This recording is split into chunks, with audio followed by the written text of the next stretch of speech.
नमो नमः बच्चों। आपकी इस बार की वार्षिक परीक्षा में जो आपका खंड ग होगा, पठित अवबोधनम, उसमें आपके पाठों पर आधारित प्रश्नों पर आपको उत्तर देने होंगे।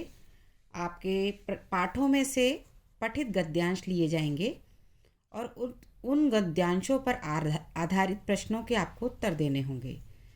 तो अभी आपका दशमः पाठः यत् भूतहितं तत् सत्यम, जो प्राणियों के कल्याण के लिए हो, जो प्राणियों के कल्याण के लिए, उनके हित के लिए हो, तत् सत्यम, वही सत्य है।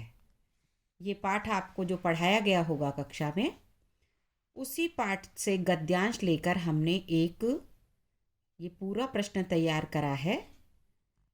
5 अंक का ये प्रश्न आपको आएगा। तो सर्वप्रथम हम इस गद्यांश को पढ़ लेते हैं। अधोलिखित गद्यांशं पठित्वा प्रश्नान् संस्कृतेन उत्तरत। नीचे लिखे गए गद्यांश को पढ़कर प्रश्नों का उत्तर संस्कृत में आपको देना है। संस्कृत भाषा में आपको प्रश्नों के उत्तर देने हैं। तो ये जो आपका पाठ है यद् भूतहितं तत् सत्यम, इसी से यह गद्यांश लिया गया है। गद्यांश को पढ़ते हैं। एकस्मिन् ग्रामोपान्ते पद्मिनी नामनी एका पुष्करणी आसीत।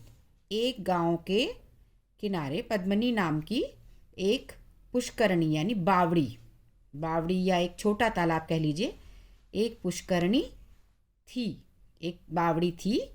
तत्र ग्रामस्य जनः स्नानं कुर्वन्ति। वहाँ पर गांव के लोग स्नान करते थे। वसनम क्षाल्यति, और क्या थे, वसनम कपड़े, क्षाल्यन्ति कपड़े धोते थे। तस्य एकः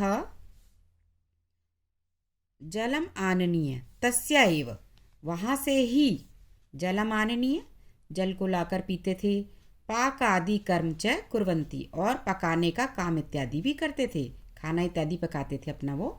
तत्रैव गौमेष अच्छागादीनां स्नानम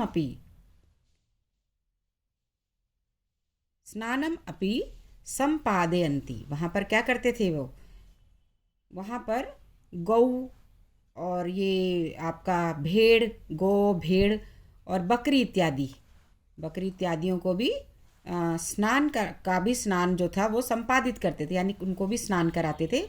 पुष्करणी परितः नाना वृक्षा संति, पुष्करणी के चारों ओर अनेक प्रकार के पेड़ थे। नाना वृक्षा संति, अनेक प्रकार के पेड़ थे। केचन वृक्षः तट संलग्नाश्च वर्तन्ते, कुछ वृक्ष तट के किनारे ही बिल्कुल लगे हुए थे। पुष्करिण्यः अपर भागे एकः, पुष्करणी के दूसरे भाग पर एक क्या था, आश्रम, आश्रम है। तत्र एको मुनि निवसति, वहाँ पर ही एक मुनि रहते हैं। सोऽपि तर्पणादिकं कर्म तत्र करोति, वो वहाँ तर्पण इत्यादि के कर्म भी वहाँ पर करते थे, यानी जल इत्यादि देते थे। सह जनान अनुनयति, वह लोगों से बड़ा ही विनती करते थे, अनुनय करते थे उनका। वारम वारम उपदिशति, और बार बार उन्हें उपदेश भी देते थे, बार बार उनको समझाते थे। परम नास्कोपि, कोई भी, तस्य वचनम शृणोति, उनके वचन को, उनकी बातों को कोई नहीं सुनता था। तो ये हमने गद्यांश पढ़ा कि एक पद्मिनी नाम की पुष्करणी थी, वहाँ पर गांव के लोग स्नान करते थे, कपड़े इत्यादि धोते थे, और वहाँ से ही जल लाकर पीते थे। पाक यानी खाना इत्यादि बनाने का कर्म करते थे। वहाँ पर अपने गऊओं को, अपनी भेड़ों को और बकरी इत्यादि को स्नान भी कराते थे। पुष्करणी के चारों ओर नाना प्रकार के वृक्ष हैं। कुछ वृक्ष तट से संलग्न, बिल्कुल तट के किनारे ही हैं। पुष्करणी के अपर भाग पर, दूसरे भाग पर एक आश्रम है, वहाँ पर एक मुनि निवास करते हैं। सोअपि, वह भी तर्पण आदि का कार्य वहाँ पर करते हैं। सहजनान अनुनयति, वे लोगों को अनुनय विनय करते थे, उनके विनती करते थे, बार बार उन्हें समझाते थे, उपदेश देते थे, पर कोई भी उनके वचनों को नहीं सुनता था। अब देखिए, ये हमने पढ़ लिया। सबसे पहले हमें जब पेपर में आएगा हमारे परीक्षा में, तो हमें सर्वप्रथम इसको पढ़ना होगा, गद्यांश को अच्छी प्रकार से 1-2 बार आपको इसको अच्छी तरह से पढ़ना होगा, उसकी हिंदी को समझना होगा। उसके बाद हमें क्या करना है, पहला हमारा जो प्रश्न आएगा वो एक पदेन उत्तरत, एक पद में सिर्फ 1 वर्ड में आपको आंसर देना है। एक पदेन उत्तरत, एक पद में उत्तर दीजिए। पहला प्रश्न है अपर भागे एकः कः अस्ति, अगले मतलब दूसरे किनारे पर एक क्या है, एकः कः। अब यहाँ पर आपको ध्यान देने की चीज़ क्या है, कहाँ पर ध्यान दीजिए। एकः कः अस्ति, एक क्या है। अब देखते हैं अपर भागे कहाँ लिखा है, अपर भागे लिखा है ये, यहाँ देखिए आप, अपर भागे लिखा हुआ है। अपर भागे कहा, क्या था अपर भाग पर, एकः आश्रम, हाँ एक आश्रम, ठीक है। तो आपको कुछ नहीं करना, ये कहा की जगह पर, सिर्फ इसकी जगह पर आपको यहाँ पर उत्तर में क्या लिखेंगे, आश्रम, हाँ 1 वर्ड में आंसर है आपका, एक पद में है तो एक पद में आपका आश्रम सिर्फ लिखेंगे। ग्रामोपांते, ग्रामापांते क्या था, गांव के जो किनारे पर किम नाम पुष्करणी आसीत, किस नाम की पुष्करणी, बावड़ी थी किस नाम की। अब देखिए कहाँ लिखा है पुष्करणी आसीत, कहाँ लिखा है, ये लिखा पुष्करणी आसीत। देखिए पहली लाइन में पुष्करणी आसीत, ठीक है। अब वो कह रहा है किम नामना, किस नाम की, अब किस नाम की पुष्करणी है, पद्मिनी नामनी। तो आपको सिर्फ उत्तर में लिखना है, किम की जगह आपका यहाँ पर सिर्फ एक वर्ड आएगा, पद्मिनी। चूंकि आपसे बच्चों एक पद में पूछा गया तो आपको एक ही शब्द में आंसर देना है, एक ही शब्द में इसका उत्तर लिखना है। तो इसका उत्तर आ जाएगा पद्मिनी। आगे बढ़ते हैं बच्चों, पूर्ण वाक्येन उत्तरत, दूसरा प्रश्न आ जाएगा आपका ये, पूर्ण वाक्य में उत्तर देना है। इसमें हमें क्या करना है, तत्रैव जनः किम संपादयन्ति, वहाँ पर लोग क्या करते थे, क्या क्या कार्य करते थे, किम संपादयन्ति। अब संपादयन्ति कहाँ लिखा है, देखिए संपादयन्ति ये लिखा हुआ, तो क्या करते थे वहाँ पर लोग, करते तो बहुत कुछ थे, जलमानीय पिबन्ति, पाकादि कर्म च कुर्वन्ति, है ना। इन सबको छोड़ के आप कहेंगे तत्रैव, या तत्र जनः गोमेश, इसमें से ले लेंगे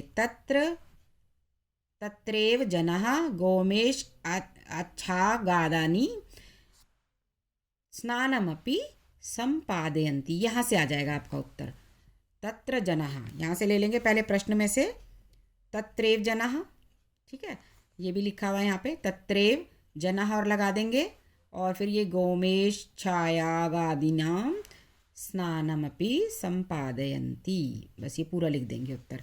तो यहाँ से यहाँ तक आपका उत्तर आ जाएगा इसका। अब दूसरा प्रश्न देखिए, पुष्करणी परितः कः सन्ति, पुष्करणी के चारों ओर क्या है, पुष्करणी के बावड़ी के चारों ओर, परितः चारों ओर क्या हैं, क्या थे वहाँ उसके चारों ओर।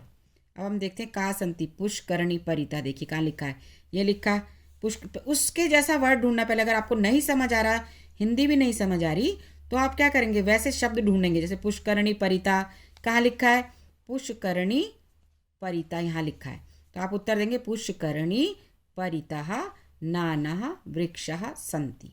पूरा नंबर मिलेगा आपको इस पे, 1 नंबर का है तो 1, 2 का है तो 2, पूरे के पूरे नंबर मिलेंगे। आप पूरा यहाँ से लेकर यहाँ तक इसका उत्तर दे दीजिएगा। बेटा गद्यांश के अंदर ही सारे उत्तर छिपे हुए हैं, इसी के अंदर सारे उत्तर छिपे हैं, बस आपकी समझ देखते हैं पेपर में कि आप कितना समझ पा रहे हैं और कितना आप उसका देख के ढूंढ कर उसको समझ कर उत्तर दे रहे हैं। तीसरा प्रश्न देखिए, मुनि ही अपि तत्र किम कर्म करोति, मुनि भी वहाँ पर क्या कर्म करता था, मुनि वहाँ क्या कर्म करता था, किम कर्म करोति कहाँ लिखा है, कर्म, देखिए कर्म तत्र करोति यहाँ आ गया ना, तो यहाँ हम देख लेते हैं, सोअपि लिखा है तो सोअपि की जगह मुनि कर देते हैं, ठीक है ना। पूर्ण वाक्य में उत्तर देना आपको, यहाँ एक शब्द में नहीं देना, पूर्ण वाक्य में।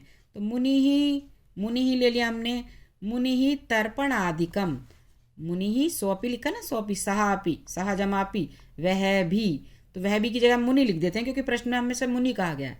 तो मुनि ही तर्पण आदिकम, तर्पण आदि कर्म करोति, कर्म तत्र करोति, ये भी लिख दोगे तो भी कोई दिक्कत नहीं है। तो मुनि तर्पण आदिकम कर्म तत्र करोति, ये इसका उत्तर हो जाएगा। चौथा प्रश्न देखिए, मुनि ही कान अनुनयति। मुनि किनसे विनती करता था, किनसे अनुनय करता था, किसको करता था? मुनि बार बार किन्हें समझाता था? अब देखिए अनुनयति शब्द कहाँ लिखा है, ये लिखा है ना। तो कान में, कान पूछा गया आपसे, बिल्कुल जैसी विभक्ति लगी हुई है वैसा ही उत्तर में आएगा। जैसी प्रश्न की विभक्ति वैसी उत्तर की विभक्ति होगी। तो कान है तो जनान, ठीक है ना। सहा की जगह आप मुनि कर दीजिए, मुनि ही जनान अनुनयति, यहाँ तक इसका उत्तर आ जाएगा बस। अगला देखिए, यथा निर्देशात्मकम, जैसा आपको निर्देश दिया जाए वैसा ही आपको उत्तर देना है। मतलब जैसा आपसे प्रश्न पूछा गया है वैसा उत्तर दीजिए। वस्तुनिष्ठ इसलिए कह दिया कि आपको ऑप्शंस भी दे दी गई हैं, है ना।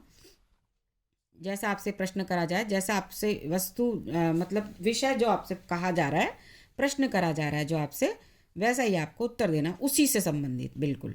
अब देखिए क्या है, पादपः इति पदस्य पर्याय पदम अत्र कृम प्रयुक्तम। अब पादपा का वैसे भी आप बता सकते हैं, पर्याय पदम कई सारे होते हैं, लेकिन चूंकि आपका जैसा निर्देश दिया गया है ना। अब वो कह रहे हैं अत्र कृम प्रयुक्तम, यहाँ यहाँ क्या प्रयोग में आया? पादप जो है इस पद का पर्याय पदम, कौन सा पर्याय पद? अत्र कृम प्रयुक्तम, यहाँ गद्यांश में क्या प्रयुक्त हुआ है? तो पादपाह का मतलब क्या होता है? पेड़, ठीक है। अब पेड़ होता है उसका उत्तर। तो अब देखिए, पुष्करणीम परितः नाना वृक्षः, वृक्षा इस्तेमाल हुआ है, प्रयोग में क्या आया? वृक्षः सन्ति। तो अब तीन ऑप्शंस दी गई हैं आपको, तीन इसकी आपको ऑप्शन दी गई हैं, द्रुमः, वृक्षः, विटपः।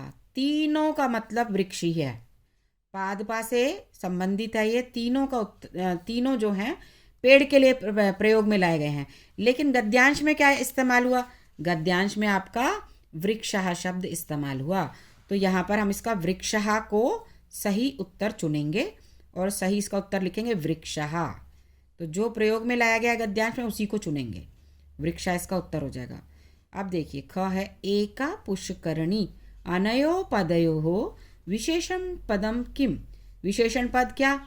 जो विशेषता बताए, विशेष्य की विशेषता या किसी शब्द की विशेषता बता रहा है। अब शब्द है एका पुष्करणी, एक बावड़ी, अनयो पदयो, अनयो मतलब इन दोनों, अनयो हो इन दोनों पदों में विशेषण पदम किम, विशेषण पद क्या है? तो इन दोनों में विशेषता क्या बता रहा है? पुष्करणी तो है ही, बावड़ी तो है ही, उसकी विशेषता क्या है कि वो एक है, एक होना उसकी विशेषता है। तो यहाँ पर कौन सी ऑप्शन सही हो जाएगी? एका, ये इसका विशेषण पद हो जाएगा।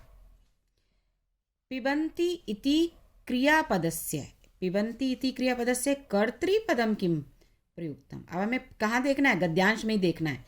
पिबन्ति यह क्रिया है, पीना, पीना की एक्शन है, इसमें काम हो रहा है, क्रिया हो रही है। इस क्रियापद का कर्तृपदम, इसको करने वाला कौन है? इसका कर्तृपदम किम प्रयुक्तम, कर्ता कौन है इसको करने वाला, ये हमें देखना है। पहले पिबन्ति ढूंढते हैं हम अपने गद्यांश में, देखते हैं पिबन्ति कहाँ लिखा है, ये लिखा पिबन्ति, ठीक है ना। तो इसको करने वाला कौन है? अब देखिए क्या करते थे, तत्र जनाः स्नानं कुर्वन्ति, लोग क्या करते थे? स्नान करते थे। वसनं क्षालयन्ति, कपड़े धोते थे। तस्या एका, तस्या एव, और वहाँ से क्या करते थे? जलमाननीय पिबन्ति, जलमानीय, जलमानीय जल लाकर, वहाँ से जल लाकर पीते थे। कौन पीते थे? अब क्या आ गया? करने वाला कौन है इस काम को? पिबन्ति क्रिया को करने वाला कौन है? कौन कर रहा है ये काम? जनः, ठीक है।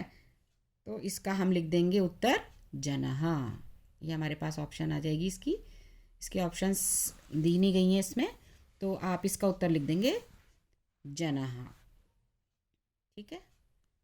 ठीक है बेटा, धन्यवाद।